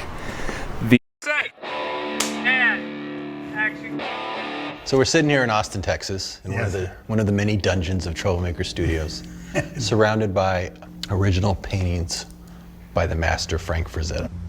Mythical. I thought it would be a fitting surrounding for someone as accomplished artistically as you. I find. And I was geeky. I know you quite well. You've lived in Austin before. We started at the same time, about 20 years ago. And I'm still just blown away by your artistic abilities, your creativity, and the films you make, especially when I just rattle off your filmography. Chronos, Mimic, Devil's Backbone, Blade 2, Hellboy, Pan's Labyrinth, Pacific Rim, and now The Strain, a series based on your 3 novels. How's your sleep? You know, I don't sleep much. It's like I consider what I do my joy, my hobby, my life, you know, and I think that makes it. We're not workaholics. We have to work hard at life. Right. This is what we do. It shapes us, you know, our beginnings and how we start. How did you begin, and did you always feel a draw towards being a filmmaker or just an artist in general? I always liked film since I was a kid. I started at 8. That's when I first took my first Super 8 reel to the pharmacy. Back then you took them to the pharmacy. That's right. They came back a week later, you know, and I opened it, I put it on a projector, and to this day, I'm 49, and the most thrilled I've ever been about making movies is that first time. When I turned on the projector and you went, I did that. It recorded, and now it's playing back. It was a movie, but I have made it. It never got any more absolutely magical than that. Pure. Was there an industry that you could then look towards as you found out about movies there in Mexico? How did that work? Did you ever believe that you could actually make the leap to being a filmmaker? In that I think we're similar, because I always wanted to do horror films and fantasy films and strange movies. And people were thinking, what is this guy gonna really do? Because in Mexico, all the industry is in Mexico City, in the capital. And Guadalajara is the second city, but there was no real industry. And in Mexican cinema, most of the time, genre filmmaking has been done, with very few exceptions, like Carlos Lopez Moctezuma. You know, it's been done for exploitation. And I didn't want to do exploitation, I knew that. I thought I could do beautiful stories that were almost like fairy tales with horror, you know? Right. Like, rather than me molding myself to the world, I thought, if I can will the world to understand what I want to do, and you're like a donkey, you're like a stubborn, working animal, and you keep going and going and going until one day you realize it's happening. What led you to make your first film, Cronos? What was the leap from being a fan of film to a maker of film? Because it's so accomplished. It's a long leap. The government organism, IMCINE, really didn't want to support Cronos. Right.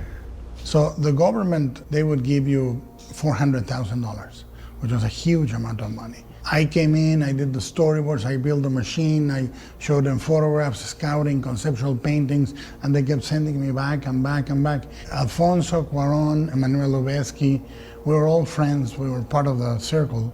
They all said, go make the movie whichever way you can. And I was fabricating my own machine, it was horrible. And all of a sudden, I meet Berto Navarro and Guillermo Navarro. Right. And they believed in me, and Berta said, I'm going to support you, I'm going to produce it for you. And I showed her my sketches, she loved them. And it took 4 years of rejection, like 20 drafts of the screenplay.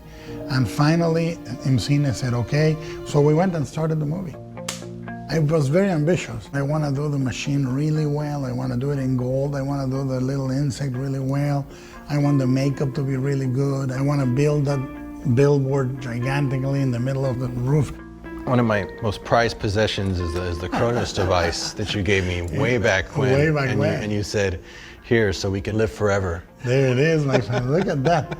There's very few of these left, because I made them from the original mold. Yeah. And this is silver and gold, by the way, in case you're ever in really money, need time. I want to live forever or something. But what is great is you have here this is a snake biting its own tail, which means eternity.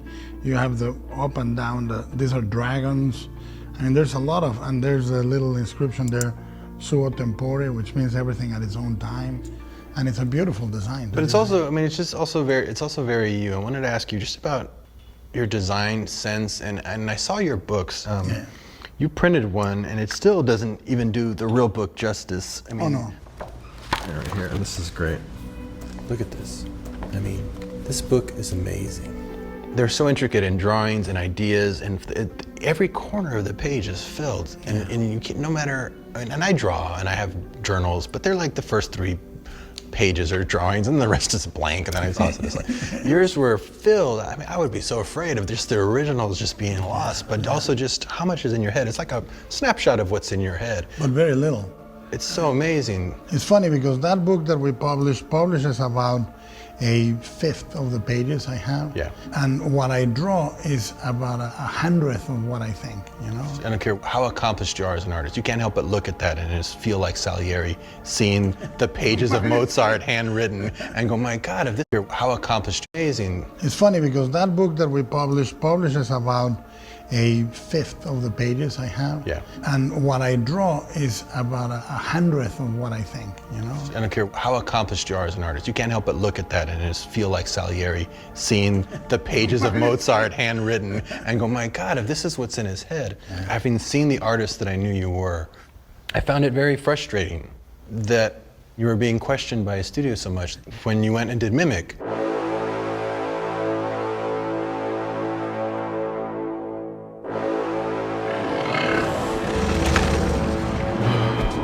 That's the only bad experience I've ever had making a movie. But even that, which is funny. I want to mention that only because from that comes great things, and I think this is very inspiring to artists who feel like they're blocked or can't work in a system. I want to hear a little bit about that story because it would inspire them to break through. Mimic, I felt the need to defend it from a creative point of view.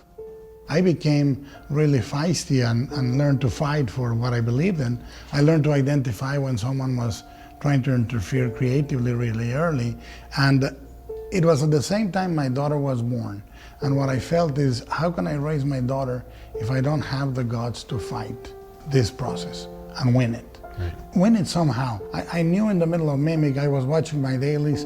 It's one of my movies that I love the way it looks. And I thought, at least I'm winning a lot of the content. From that moment on, I tried to put as much storytelling in the design and the colors and the cinematography and the way we light it and the way we, as in the screen. So it gets in somewhere. Because that 50% they don't watch, and that 50% you can go by. And I think it changed me for the better because I came from a very protected environment, and an environment where you make movies with your friends, and therefore you have complete trust. One of the hardest words for me to say back then was no. Right. And that word I learned on Mimic.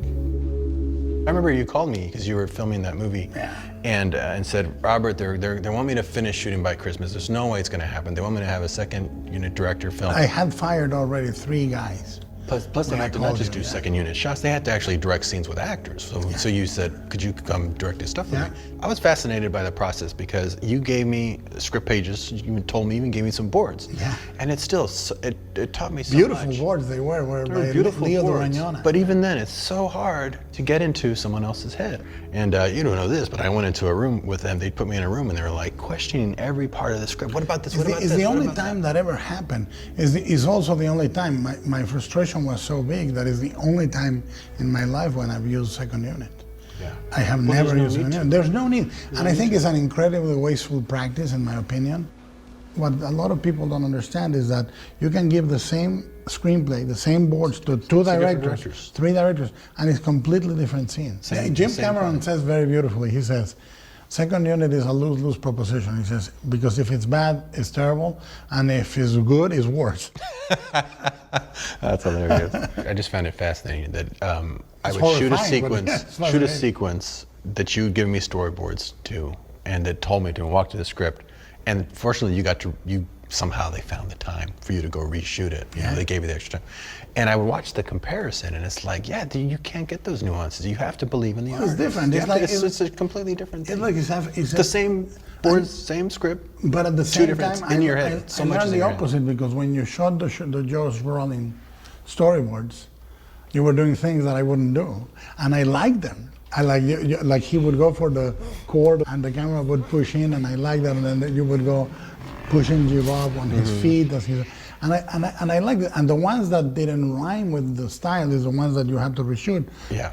For example, when I had to reshoot one scene you had shot or 2, you know. At least 2. At least 2, and then there was a couple that stayed.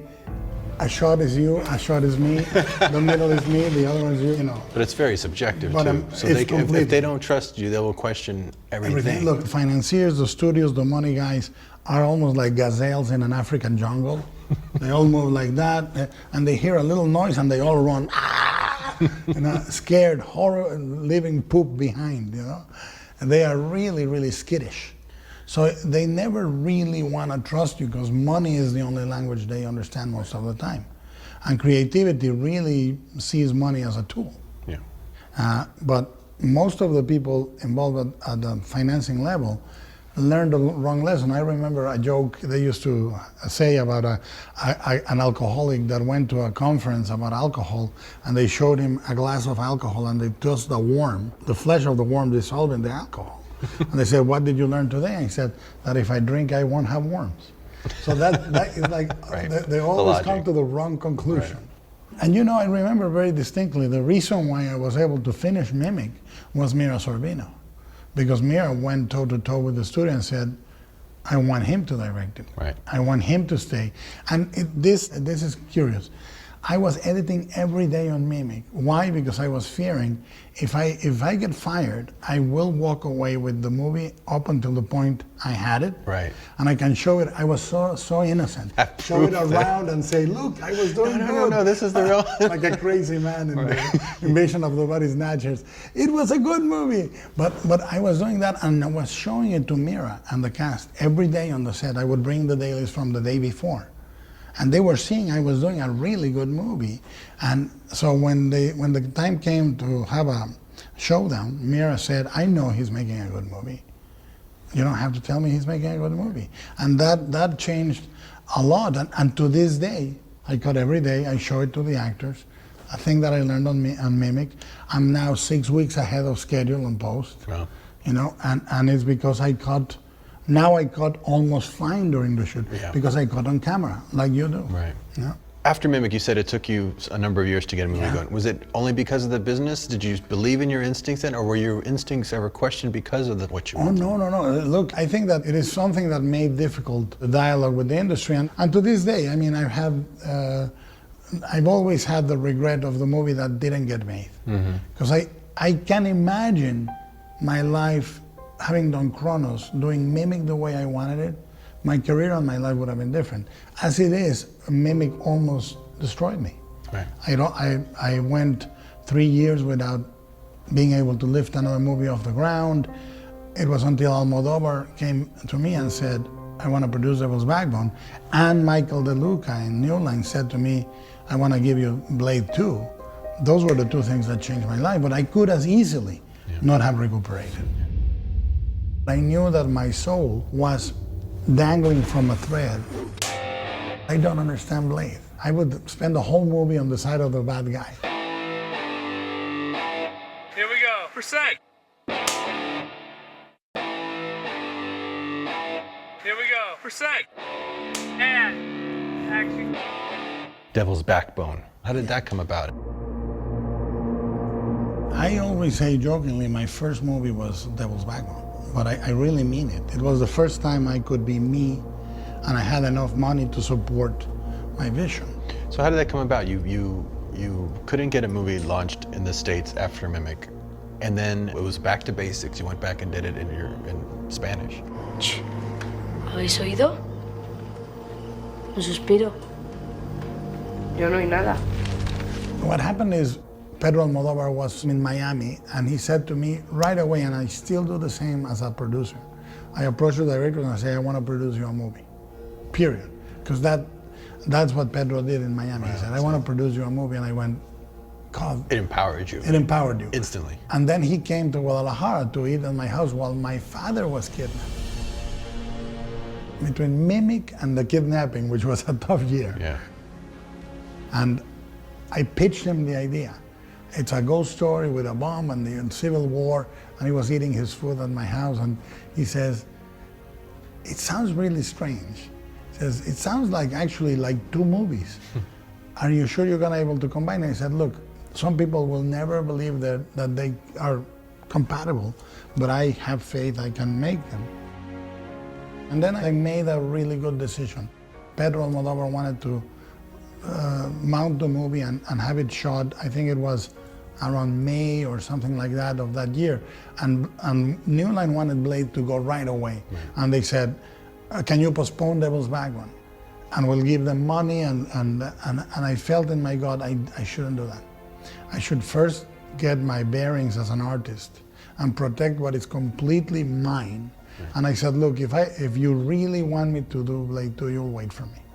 And I said, I'll shoot Devil's Backbone, I'll cut negative in 12 weeks, and I'll start pre-production on Blade 2. And that's how it happened. But easily I could have been afraid and go, oh, I'm gonna do the Hollywood movie first. Right. And I'll wait on the Spanish movie. But I knew that my soul was dangling from a thread if I didn't do Devil's Backbone first.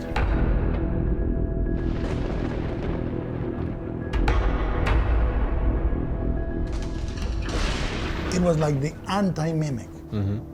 Fantastic. Right. So it was complete freedom. And then I went to do Blade, which was, frankly, a blast. Now, why did you do Blade 2? I remember one of the things that people were saying after Mimics, he can shoot quiet, strange things, but he cannot shoot action. And so when they offered me Blade 2, I said, I'll do it without second unit.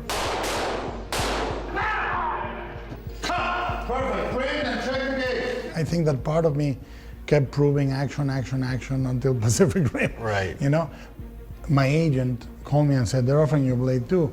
I said, you know, I love the vampires. I can bring this to the vampires. I have this idea that they open like this and all that, and the biology, blah, blah, blah. He said, but I don't understand Blade. Because if I would spend the whole movie on the side of the bad guy, you know? And I went and see Wesley, and Wesley laughed, and he said, that's cool, that's cool. We want you to bring that weirdness that's cool. to the movie.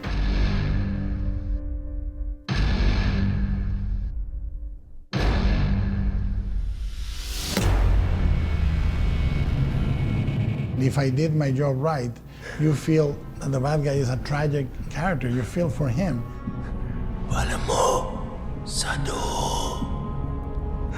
Normally on a Blade movie, you want Wesley to give a one-liner, kill the guy, and the audience claps. But hopefully you're ambivalent about Nomax. You created one of the best vampires since Nosferatu, which was your Reaper, which was it was all practical, right? I mean, it was practical, but then we did, see, Blade 2 has some of the best digital effects ever and some of the worst digital effects ever. It has both. We were trying digital doubles, which is something no one that was too try. early back then. Yeah, I think it's still to this day, I don't think no one does really perfect digital doubles. But the makeup, the digital makeup of the Reapers is, to this day, you can watch it and it holds. It holds up. I mean, I couldn't tell. I couldn't tell how you did that. I wanted so much that moment where the camera lingers and the guy licks the head, and then in the same take, it opens up. It's shocking. Like, wow, yeah, what the hell is it's that? very exciting. And to see something new like that. And the thing is, what was funny on Mimic, it was, I almost wanted to grab them by the lapel and go, I know effects better than, because like you, I knew it. I was a grunt for 20 projects. I was in movies. I knew how to do the boom. I knew how to do the exposure. I knew how to do squibs. I knew how to do everything. And the effects background helps you a lot into breaking it into elements. Yeah.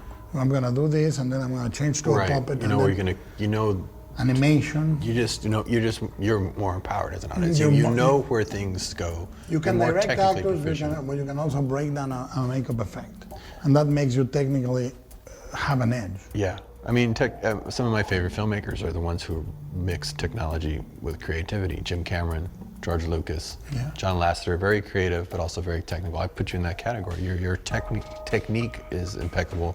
It helps you creatively solve a problem that somebody who knows that technique would never figure out. And you did some amazing work in there. I mean, the fights and we're big Kung Fu fans here at El Rey Network.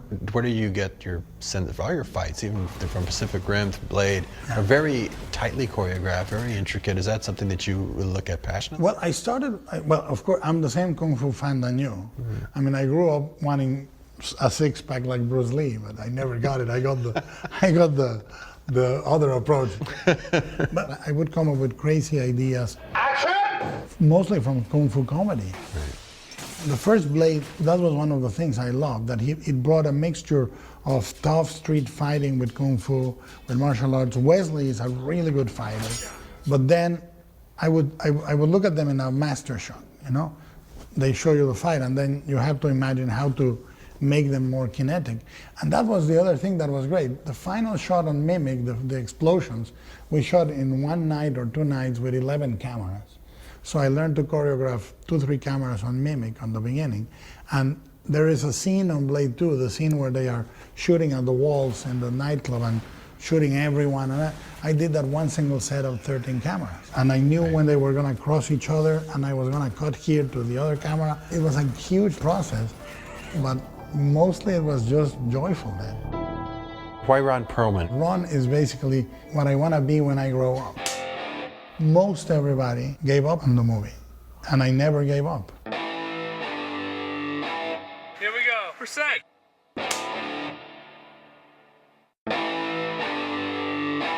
Here we go. Percent. And action. Hellboy. Why Ron Perlman? It kind of reminds me of when I tried to convince people Mickey Rourke was Marv. I mean, they didn't understand it, but because when you work with an actor, I'd worked with him already on Once Upon a Time in Mexico, so I knew he was that guy. Nobody else would have that experience that I had. And they are similar characters in a way. Yeah, very Marv similar. and Hellboy, you know? Yeah. With the trench coat and the tough. You need a particular actor for that, but you knew Ron from Kronos. Yeah. But it's also one of the greatest actor-director relationships, like Chow Yun-fat and John Woo, Scorsese and De Niro.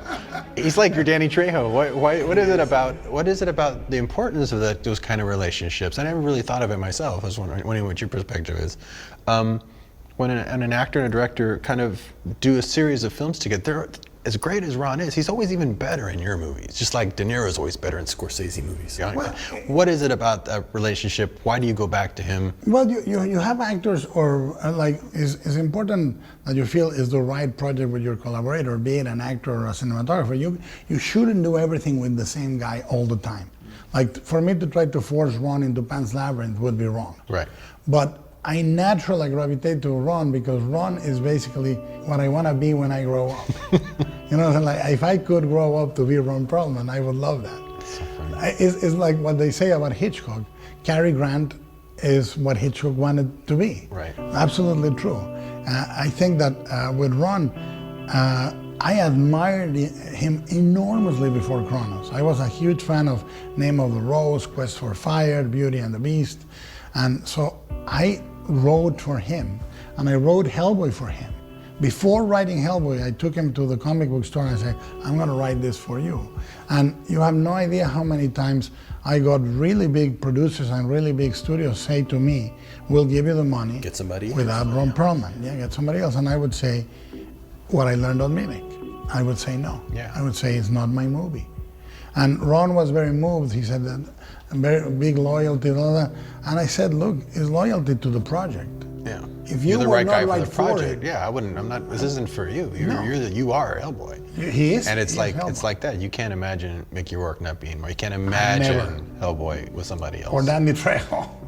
Or yeah. And also, like Danny Trejo, honestly, there's only one. Yeah. There's only one Ron Perlman, only one Danny Trejo. It's not like they are interchangeable. You're not talking about a bland soap opera guy that looks like another 20. These are guys. I also come from, when I was a kid, my favorite movies were Lee Marvin movies. And Lee Marvin, James Coburn, these leading guys that were not handsome guys. Yeah, they were real tough faces. Yeah, real faces, tough guys. Like one of my favorite movies is Emperor North. Robert Aldrich with Ernest Borgnine and Lee Marvin, and the fight at the end with the axe and the chain. You know, it's such an amazing movie. And I want that on the screen. I'm not interested in young people's movies. I'm interested in kids, monsters, or old people. Those are my ideals to have on the screen. So now one of the more important films in your filmography is, of course, Pan's Labyrinth. What did that do for your confidence as an artist and just the worldwide acceptance of? I was particularly just happy to see your books finally making it to the screen. What made you jump back to go make that movie that way? It's part of the sort of promise you do to yourself, you know? Because I just see such an important arc in your career of knowing when to go make something really personal, down and dirty, and the right way. because you're protecting that process. Was that what that was about, or? Yeah, well, it was. Look, Pans was an idea I had for many years. I went 2-3 years without earning money because I needed to dedicate myself to writing that screenplay. I'm a terrible businessman. I never made any money from Pan's Labyrinth. It made over 100-something million between DVD and blah, blah, blah. Nothing came to us. Right. You know, but because we all went at it as almost like a little quest. But it was so difficult. It's the second most difficult shoot I've ever had. Wow. Almost as difficult as Mimic. Really? For very different reasons. But it was a movie where 3 or 4 times very dear people, very reasonable people very close to me said, give up. Wow, that's amazing. And they said, you shouldn't, you're a stubborn moron, you should give up. No one wants to make the movie. Wow. And the 3 or 4 times that happened, I learned what I learned on Mimic. And I said, no. And I said, take my salary, take whatever you need, we're gonna keep going. And I never gave up. It was such a testament movie for me because I was talking about my daughter growing in a world that is really screwed up. My preoccupations of her giving up, my preoccupations that as a girl, everybody's telling her who she has to be. The ending of the movie talks about who I am. It says, leaving little traces of his world for those that know where to look. And everybody at some point or another, I must say, most everybody gave up on the movie. And I never gave up. So how was the experience of Pacific Rim overall? I mean, it's like geeking out with friends. I supervise every shot, every episode. Here we go. For sec.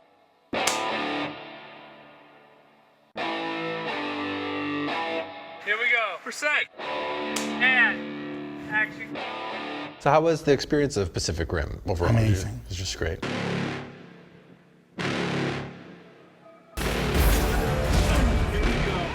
It's like geeking out with friends. You know, there's footage of me repainting a set or 2 on Pacific Rim. So you're still in there doing them? Well, yeah, because I'm like Peter or like you. I'm a model maker, and I still supervise everything to the tiniest detail. Pacific Rim, if it's a button in a jacket, I can tell you why we did it. Some of the choices I think were right, some of the choices were wrong here and there, but you at least know why you got there. I wanted to make a summer movie that was not a summer movie. That looked like a summer movie, felt like a summer movie, but it was going against the grain on many things. So preserving things like the flashback with the girl with the little red shoe, or the birth of the kaiju with the umbilical cord tied to the neck, things that were not normal in a movie that size, not just going for car chases or this and that. Those are the choices that I think you gotta be minding. Even on Mimic, the sequence I'm the proudest is the killing of the kids. Right. You know, because one of the rules that was given to me on the beginning of Mimic was we shouldn't kill kids or dogs. That's what. And I killed the dogs and the kids, and that's it. So another project I want to talk about, because I went through something like this too, and it's always, again, any project that you feel like you should do, sign up for it, even if it doesn't go through completion. You went and spent several years working on The Hobbit, which didn't go. And then came back and did Pacific Rim. What did you learn from that experience about making a much bigger movie? Well, first of all, living in New Zealand was easy. It was really great. I mean, I could have stayed there 5 years and not make a movie. That was the thing. I spent 2 years there and I was so happy. I gained like 90 pounds. They have really great desserts. They have great ice cream, great food.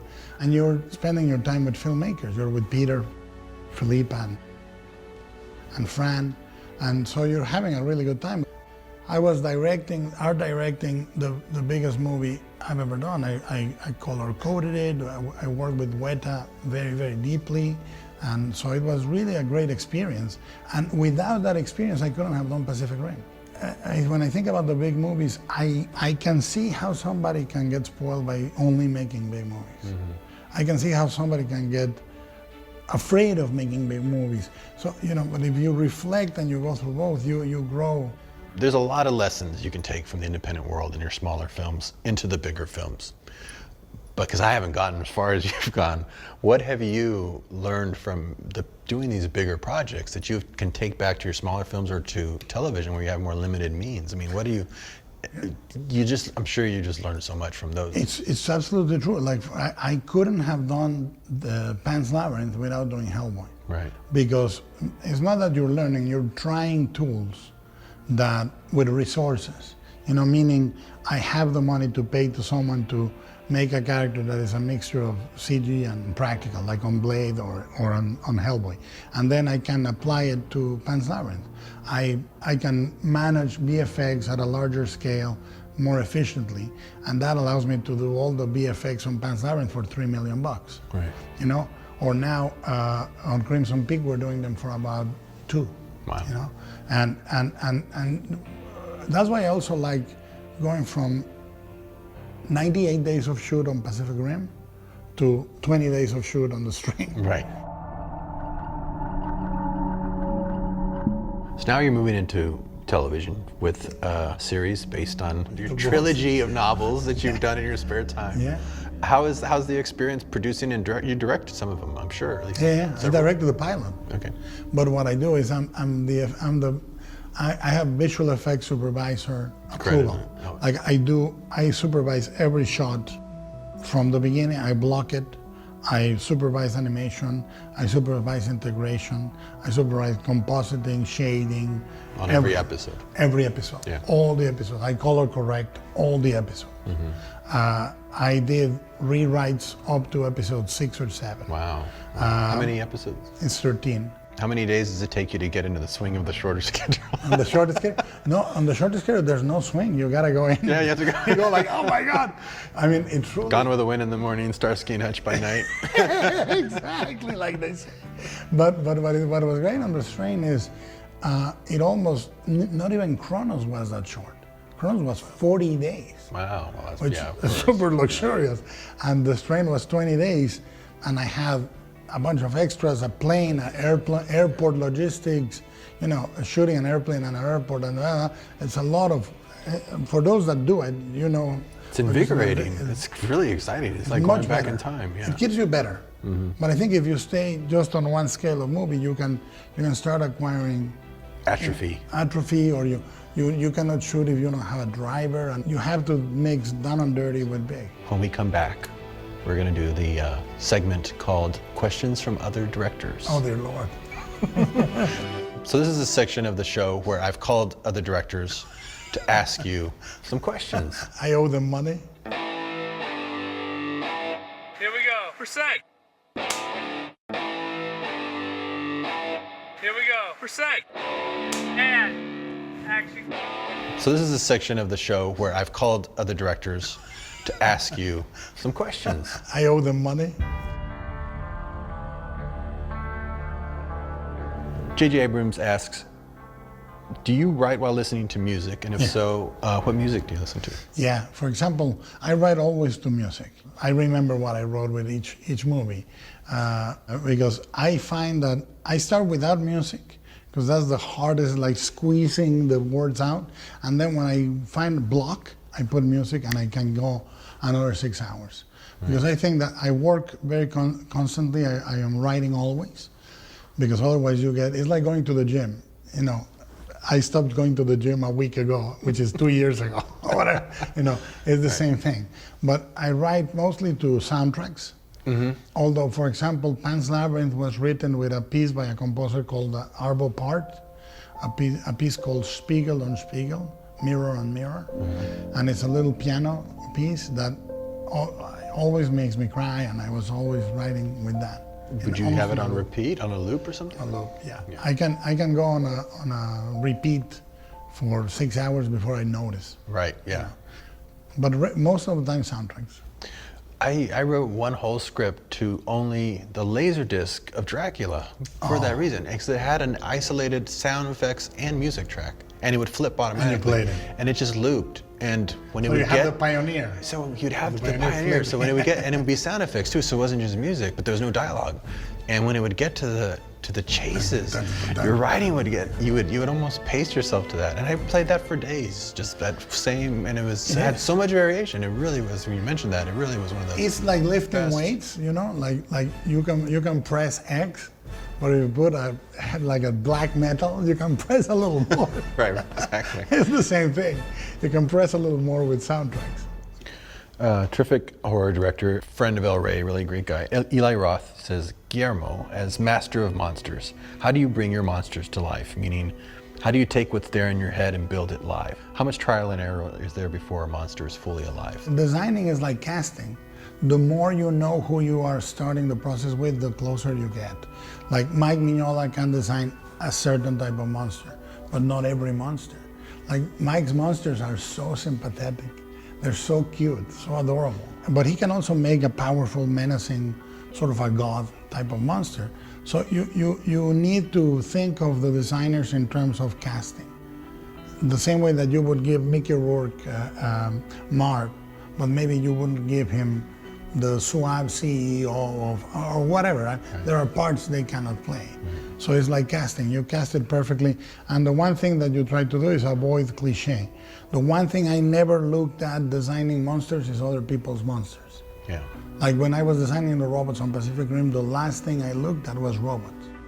I was looking at planes, submarines, tanks, or for example in monsters, most everybody sculpts the furrowed brow. You know? Right. And when I see that brow, You smooth it out. I go on to the clay and I say to them, nobody is like that all day long. So you gotta sculpt him in a neutral, and then let the actor give that expression, you know?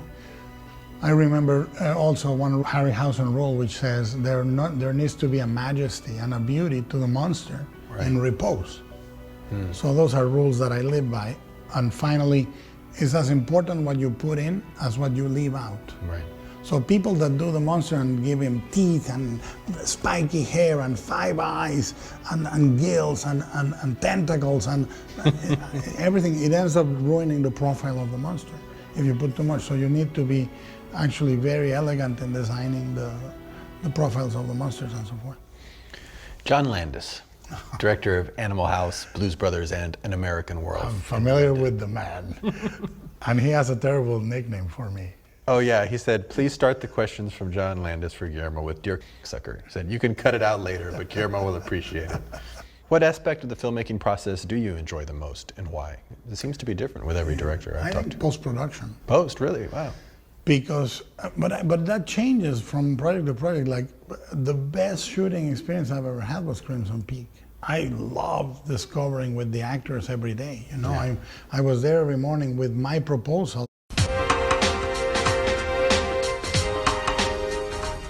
Director Peter Jackson is here. While you may not have heard of his first 2 films, Bad Taste and Meet the Feebles, or even his 1994 Oscar-nominated Heavenly Creatures, you most certainly have heard about his latest.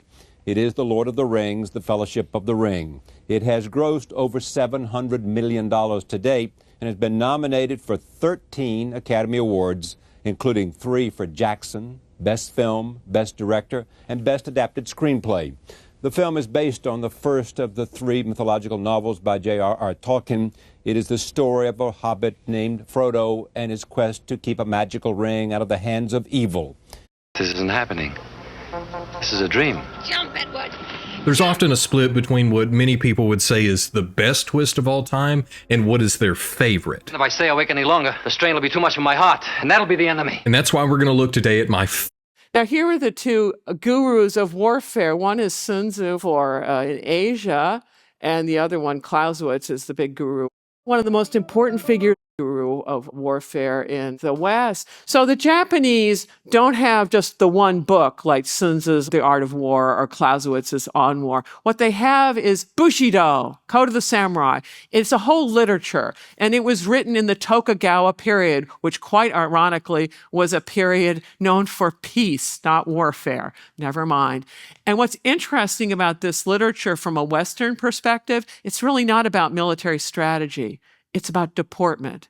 It's how a samurai should conduct himself. And this reflects Japanese values and what the things that they emphasize. And I'm going to use as my cultural bridge this. Welcome to the Directors UK podcast. We're the professional association for UK film and TV directors. No te vas a imaginar la cantidad de cristales que tengo en esta bolsa y lo que pesa. Es pesado. Hola Vogue, soy Anya Taylor-Joy y esto es ¿Qué hay en mi bolso?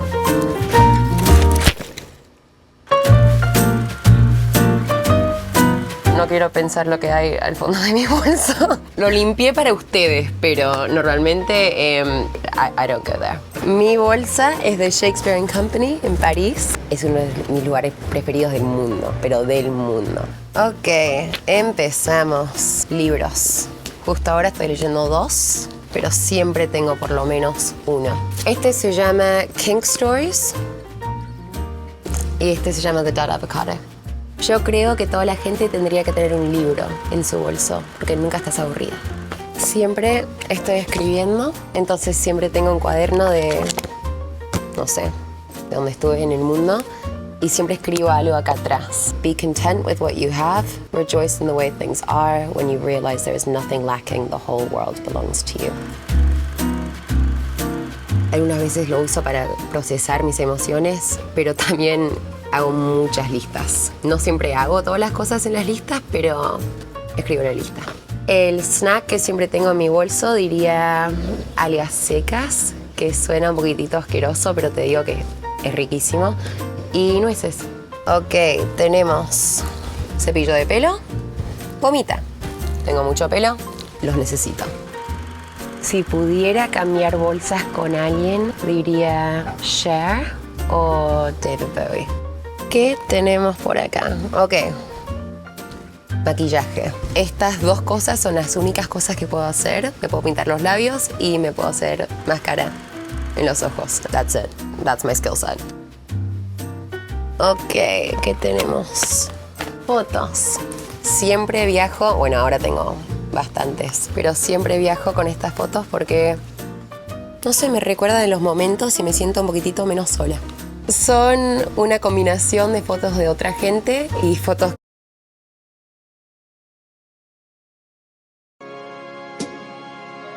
Kali Uchis, Cruise Show, Real 92.3. Llama, red pajama, reads a story with his mama. Mama kisses baby's hair. Mama llama goes downstairs, 'cause llama llama, red pajama, feels alone without his mama. Baby llama wants a drink. Mama's at the kitchen sink. Llama llama, red pajama, calls down to his llama mama. Mama says she'll be up soon. Baby llama hums a tune. Llama llama, red pajama, waiting for his mama. Mama isn't coming yet. Baby llama starts to fret. Llama llama, red pajama, whimpers softly for his mama. Mama llama hears the phone. Baby llama starts to moan, 'cause llama llama, red pajama, listens quiet for his mama. What is llama doing now? Baby llama starts to da-da-da, da-da-da. Probabilmente conosci Leonardo da Vinci come un artista rinascimentale. Ha dipinto quello che sicuramente è il ritratto più noto al mondo, la Mona Lisa, oltre ad aver creato l'Ultima Cena e l'Uomo Vitruviano. Ma era molto più di uno dei più grandi artisti del mondo. Leonardo da Vinci era un anatomista che disegnò e catalogò l'intero corpo umano. Era un architetto che progettò grandi città ed edifici che furono rivoluzionari per il suo tempo. Era un astronomo che studiò il cielo notturno e creò progetti per uno dei primi telescopi. Era un botanico che esaminò e documentò le piante. Un cartografo che creò alcune delle prime mappe contemporanee. Un ingegnere che progettò innumerevoli macchine e strutture sorprendenti. Un geologo che studiò la Terra, scoprendo e teorizzando le origini dei fossili. Era un idrodinamico, dedito alla comprensione delle forze e dei flussi dei fluidi. Un matematico che incorporò i suoi calcoli nel nucleo della sua arte. Era un musicista che suonava e insegnava strumenti, progettandone persino diversi. Era un produttore teatrale che creava scenografie e oggetti di scena immersivi che lasciavano a bocca aperta il pubblico. Era uno scienziato che teorizzava, testava e scopriva molte idee nuove e rivoluzionarie. Era un inventore che spingeva i confini di ciò che era tecnologicamente possibile a quel tempo. E ha fatto tutto questo più di 500 anni fa. In questo video daremo un'occhiata alla meravigliosa vita di Leonardo da Vinci, esplorando le sue straordinarie creazioni e idee e ponendoci la domanda: in che modo Leonardo da Vinci ha cambiato il mondo?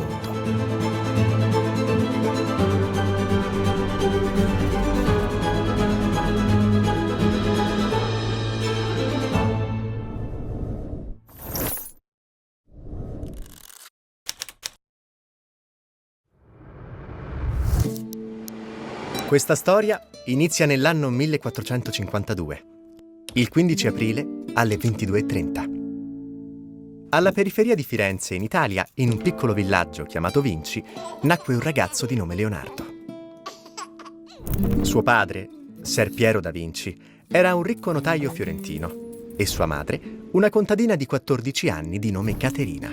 I suoi genitori non erano sposati, rendendo Leonardo un figlio illegittimo.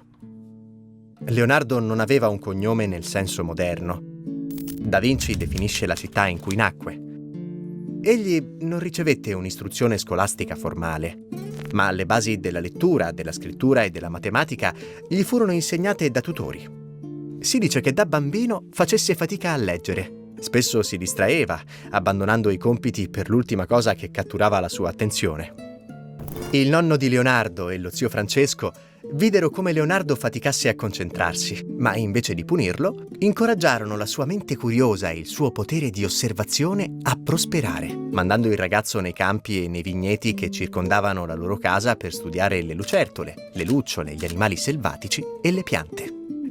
Si crede che sia questa la fase in cui vediamo questa mente curiosa e il suo potere di osservazione svilupparsi, diventando poi la forza trainante dietro tante delle grandi scoperte e invenzioni di Leonardo da Vinci.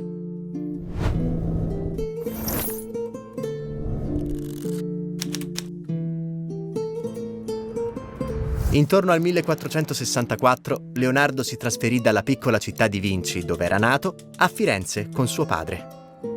Se fosse stato un figlio legittimo, Leonardo sarebbe dovuto diventare notaio, proprio come suo padre. Ma fortunatamente per noi, a causa della sua illegittimità, era libero di perseguire qualsiasi carriera il suo cuore desiderasse. E in questo periodo iniziò a mostrare un vero talento per l'arte.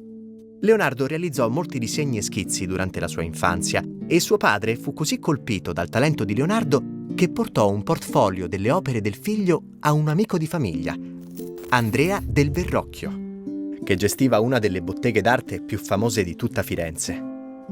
Quando Verrocchio vide l'opera di Leonardo, rimase sbalordito. Niente male, sono del vostro figliolo? Lo prendo sì, non togliere sto giovanotto. È qui fuori che aspetta. Leonardo! E spinse suo padre ad assicurarsi che Leonardo si dedicasse alle arti. Circa 4 anni dopo, nel 1468, Leonardo da Vinci divenne apprendista nello studio del Verrocchio, lavorando e studiando insieme ad alcuni dei migliori artisti fiorentini dell'epoca. È importante capire che in quel periodo e in quel luogo della storia, Firenze era al centro di una rivoluzione intellettuale e artistica, in gran parte resa possibile dal clan dominante dei Medici, la casata dei Medici, che era una dinastia bancaria e politica che aveva un grande controllo e una grande influenza su Firenze durante tutto questo periodo. Molti storici, infatti, teorizzano che senza il patrocinio dei medici, il Rinascimento non sarebbe mai iniziato a Firenze. Hanno contribuito a creare un ambiente politico e culturale in cui artisti come Leonardo, Botticelli e Michelangelo potessero raggiungere il loro pieno potenziale. Durante il periodo di apprendistato di Leonardo da Vinci, studiò gran parte dell'opera di Verrocchio e contribuì a completare molte opere d'arte. Si pensa anche che Leonardo abbia posato per numerose statue create da Verrocchio, tra cui una statua in bronzo di David. Nella bottega di Verrocchio, gli apprendisti venivano incoraggiati a studiare sia le competenze teoriche che quelle tecniche necessarie per produrre arte all'epoca. Si passava dalla chimica, alla lavorazione dei metalli, alla fusione del gesso, alla lavorazione del cuoio, alla meccanica, alla lavorazione del legno, fino al disegno, alla pittura, alla scultura e alla modellazione. Gran parte del lavoro svolto nella bottega di Verrocchio fu completato come uno sforzo collaborativo, con artisti e apprendisti che collaboravano tutti. Un ottimo esempio di ciò è il dipinto Il battesimo di Cristo. Gran parte di questo dipinto è attribuito allo stesso Verrocchio, con Leonardo da Vinci che dipinse l'angelo di sinistra e parte dello sfondo. Molti credono che l'angelo di Leonardo eclissi totalmente il resto delle opere del Verrocchio. 100 volte di più! In termini di realismo e tecnica. Quel Bischero c'ha ragione. Vai su, lavora, lavora!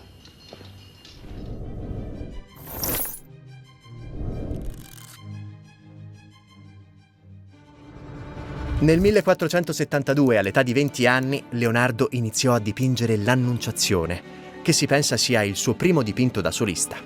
Ci vollero 3 anni per completarlo, e nonostante alcune prospettive imperfette, puoi vedere la magia e la pura abilità di Leonardo emergere. Intorno al 1473, Leonardo da Vinci divenne membro della Corporazione dei Pittori. Nonostante suo padre avesse generosamente offerto di aprire una sua bottega, Leonardo rimase legato a Verrocchio, continuando a collaborare e a vivere con lui per molti anni a venire. I verbali del tribunale del 1476 mostrano che Leonardo e altri 3 giovani furono accusati di sodomia e di un incidente che coinvolse un noto prostituto maschio. Le accuse furono poi archiviate per mancanza di prove, ma si è molto speculato sul fatto che, poiché uno degli uomini accusati, Leonardo Tornabuoni, era imparentato con Lorenzo de' Medici, il sovrano di Firenze all'epoca, la famiglia Medici abbia usato la sua influenza e il suo potere per ottenere l'archiviazione delle accuse contro i 4 uomini. Da quanto sappiamo ora, molti biografi di Leonardo pensano che fosse gay. Non ci sono prove che abbia mai avuto una relazione sessuale con una donna, mentre ha sicuramente avuto relazioni strette con 2 dei suoi assistenti maschi nel corso degli anni, Salai e Melzi. Questo, più l'accusa di sodomia con un prostituto maschio, ha portato alla conclusione che Leonardo da Vinci era gay, anche se questa rimane comunque una speculazione. The ancient Maya, one of the greatest civilizations in human history. Beneath the forests of Mexico and Central America lie the secrets of a sophisticated society that endured longer than the Roman Empire. You're not supposed to have giant cities in a tropical forest. For decades, archaeologists focused on the end of the ancient Maya. Most Maya kingdoms were simply abandoned to the forest.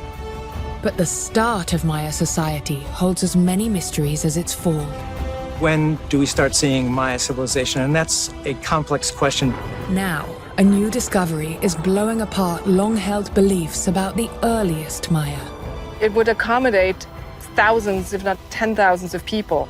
A record-breaking monument has been found. It's enormous. This is the most important finding in my career. Hidden treasures unearthed. And who's the lucky one?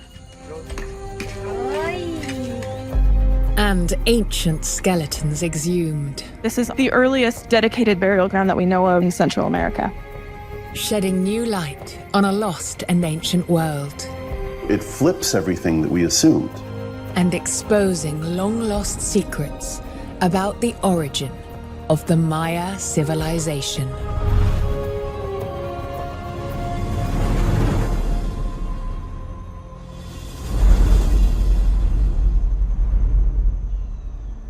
Hidden beneath dense forests lie the ruins of an ancient civilization, the lost world of the Maya. The Maya constructed towering pyramids, lavish temples, and vast cities. They developed writing and mastered astronomy. It was a world of mythology. It was a world of religion. The civilization occupied a Maya region that stretched from the south of modern-day Mexico into Belize, Guatemala, and beyond. They were united by belief and ritual, but never a single ruler or language. Today, much of what we know about the ancient Maya comes from the so-called Golden Age. The classic period between about 250 and 900 AD, when many great city-states flourished. But it's around 400 or 500 BC that the hallmarks of a true civilization appeared. We see a lot of growth. We see towns and large cities being built in numerous locations. We see roads, we see giant agricultural terraces, we see new forms of artwork, we see writing. Writing is a huge development in any civilization, in any era of the world. If they had any writing before 400 or 500 BC, it has not survived, and they don't seem to have had much use of it. The big mystery is what happened before these developments. What is the origin of the Maya as a civilization? Now, an archaeological breakthrough could answer these questions. A new discovery has been made on the western edge of the Maya region, in the Mexican state of Tabasco, at a site known as Aguada Phoenix.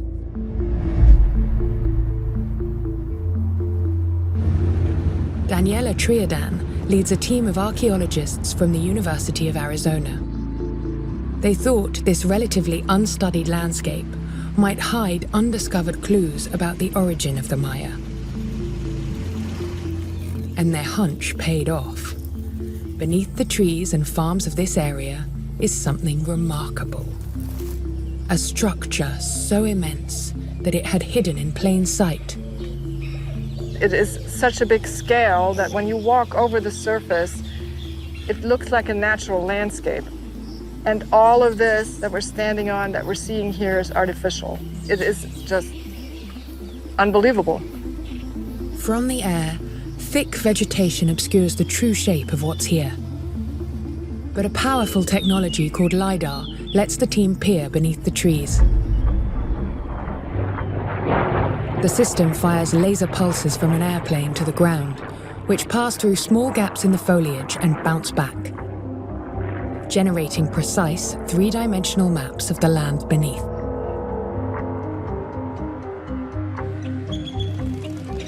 At a lab near Aguada Phoenix, the team's co-leader, Takeshi Inomata, uses LiDAR images to examine the site. If you want to make detailed map, you spend a couple of years and then cover only 1 square kilometer. But now with LiDAR, you can cover the area 1,000 times wider in just a few days. The results expose something astonishing. An immense raised area with edges too regular and straight to be natural. There's something enormous, very important site that nobody knew about before. That was a big surprise for us. This mysterious structure is almost 1.5 kilometers long and 400 meters wide. It's a giant raised platform larger than 85 football fields. So this is the main rectangular platform of Aguada Phoenix. This is a very well-designed, intentional construction. Nobody knew that this landscape is artificial until we had the high-resolution LiDAR. I'm standing on one edge of the platform and I can actually see the other one, and the distance is unbelievable. And all of it was built by people. Now the team need to figure out exactly what they've found.